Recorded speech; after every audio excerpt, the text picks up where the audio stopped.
Hello, everyone. This is Sarah White, and I'm here with my persuasive speech.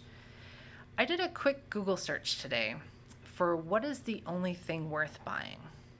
I wonder how you would answer that question.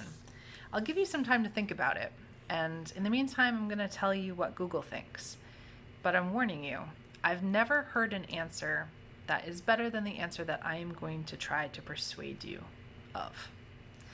So when I Google what is worth buying, these are the things that came up.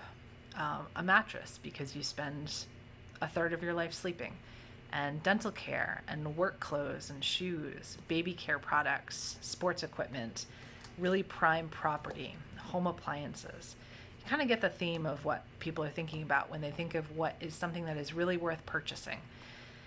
And I wasn't quite getting the results I was looking for. So then I Googled, what should I buy that would make me happy? And ideas there came out like a splurge-worthy lipstick for $90, or a Roomba vacuum cleaner for $300, or a Kindle Paperwhite for $110, or a stimulating, calming alarm clock, or a new iPhone. These were all things that people in Google suggest as a thing that is worth buying that'll make you happy. So I hope that while you're listening to what Google thinks, you've been thinking about what you think. Have you made any progress on your answer? What do you think is the thing that is most worth buying? Some say that there's only one thing worth buying. And I'm going to say that that thing is time. Time. Can you buy time? Sure, you can buy time. If you can spend time, then you can also buy time. I shouldn't have to sell you too hard on the concept of buying time, right? We all know that we're mortal and that everyone in the history of the world has eventually died, and that the time we have here is limited. So the concept that time is valuable and that we only have so much of it is pretty easy concept for people to follow. But what about this idea of time being a currency that we buy, that we spend? According to the Social Security Administration, the average lifespan in the US is 78 years, which, just as an aside, is 4 years less than our Canadian and British friends enjoy. But if you spend 40 hours a week at a job that you're really not interested in, but you're doing it because you're there to make money, and a lot of money, so that you can buy a cool car and have a beautiful place to live, if you spend that money on consumer goods, things on Amazon, then you're trading your time for objects, for things made of metal and plastic. So I want you to think about this concept of how much do you make in an hour? What is an hour of your time worth?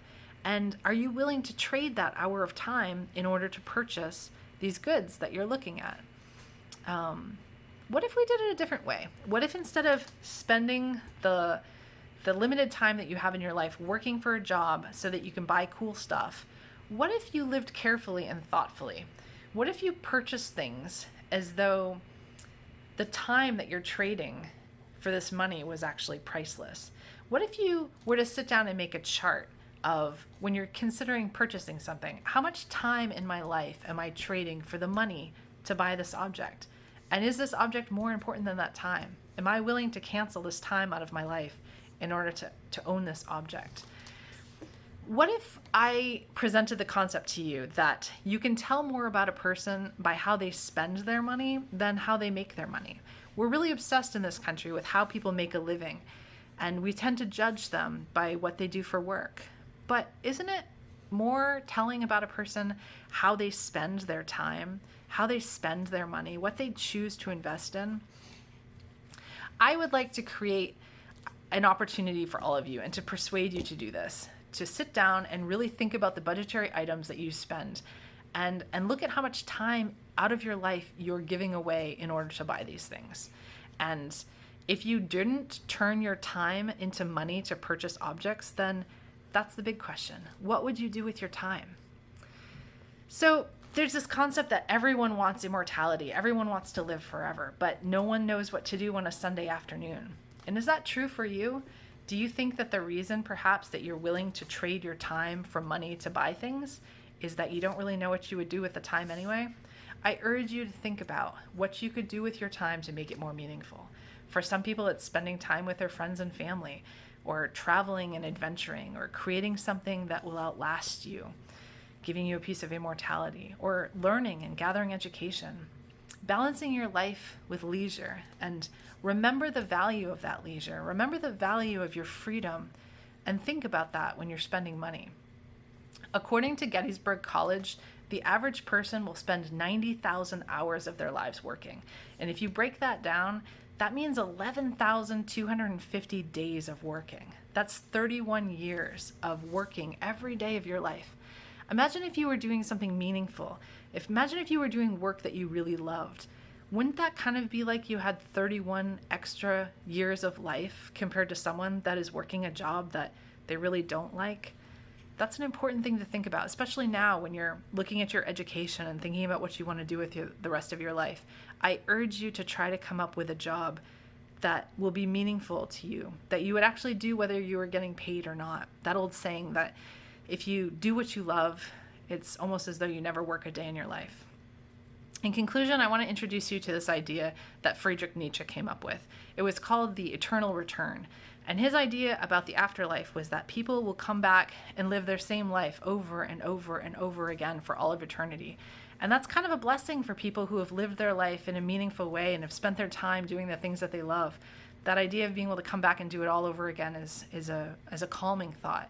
But for most people who have spent too long in a job that they don't like or in a relationship that they don't like, that idea of having to come back and do this again and again and again is a kind of hell. It's a kind of a horrible immortality. My last source was this great website called The Physician's Philosopher. And this physician says, "Trust me when I say that no one on their deathbed wishes that they had worked more, made more money, or spent more time away from their family."